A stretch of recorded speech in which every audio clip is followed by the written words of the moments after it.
আমাদের দরকার অ্যাবসলিউট জবাবদিহিতা। আমরা তো সেগুলো ভুলেও যাই নাই, একটা হালকা ব্রেকে ছিলাম। ঠিক আছে, বিশ্রাম নিয়ে শেষ, আন্দোলন করতে চাই না, মারামারি মিছিল অনশন এগুলো একদম করতে চাই না। আমরা দেশটা বাঁচতে শুধু আমার সামান্য চিকিৎসা সেবাটা আমরা বুঝে নিতে চাই। ডাক্তার ভাইদেরকে জিজ্ঞাসা করছি, আপনাদেরকে বিভিন্ন উপজেলা পর্যায়ে নিয়োগ দেওয়া হয়, আপনারা সেখান থেকে চলে আসার জন্য অস্থির হয়ে যান কেন? আপনি বিসিএস ক্যাডার হয়েছেন, সরকারি ডাক্তার হিসেবে নিবন্ধিত হয়েছেন, আপনার আমার উপজেলায় স্বাস্থ্য সেবা দেওয়ার জন্য মন মানসিকতা আপনার নাই কেন? শুধুমাত্র এই অস্থিরতার কারণে আপনি সঠিকভাবে আমাদের উপজেলা স্বাস্থ্য কমপ্লেক্সগুলোকে, সদর হাসপাতালগুলোতে আমাদের নাগরিকরা স্বাস্থ্য সেবা পাচ্ছে না। আমরা জানতে চাই, আমাদের এখানে এক্স রে মেশিন আছে, ইসিজি মেশিন আছে, আল্ট্রাসোনো মেশিন আছে, এই মেশিনগুলো কাজ করে না কেন? এর পিছনে কারা দায়ী? কেন আমাদের চিকিৎসক ভাইয়েরা বাহিরে সাজেস্ট করেন? কেন হাসপাতালের এই মেশিনারিজ গুলো ভালো পাওয়া যায় না?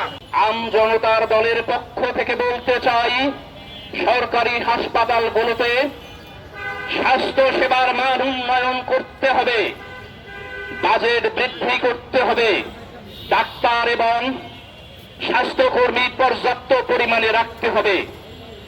রোগীদের জন্য যেই পরিমাণ ঔষধ বরাদ্দ থাকে সেই ঔষধ নিশ্চিত করতে হবে। পাশাপাশি আমাদের সাধারণ মানুষের পক্ষে সাধারণত যে পরীক্ষা নিরীক্ষা বাইরে গিয়ে করা খুব কঠিন হয়, সেই পরীক্ষা নিরীক্ষার যন্ত্রপাতি রক্ষণাবেক্ষণ এবং সরকারিভাবেই এই পরীক্ষা নিরীক্ষা নিশ্চিত করতে হবে। লুটপাট বন্ধ করতে হবে, খাবারের মান সুনিশ্চিত করতে হবে। যারা চাকরি করে, শিল্পের থেকে শুরু করে প্রধান উপদেষ্টা পর্যন্ত, স্বাস্থ্যের চেহারা সুন্দর না হলে আপনাদের চেহারা আমরা সুন্দর রাখবো না।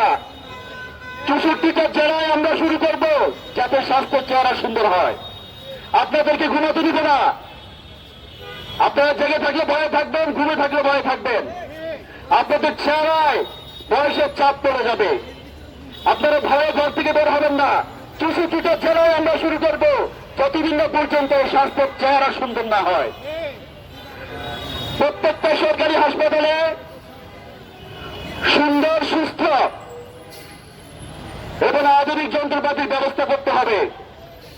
আপনি বাড়ি থেকে একটা নাপা খাইলে সাথে সাথে কাজ করে, সরকারি ওষুধ প্যারাসিটামল 2টা খাইলেও কাজ করে না। কারণ কি? দুর্নীতি। 50% দুর্নীতি করে, 50% রেখে দেয়, আবার ওই 50%-এর মধ্যে ভাগ বসে আরো কিছু লোক চলে আসে। এই স্বাস্থ্যের চেহারা আমাদেরকে সুন্দর করতে হবে। এই স্বাস্থ্যের চেহারা সুন্দর করলে আপনার ভবিষ্যৎ, আমার ভবিষ্যৎ ভালো থাকবে।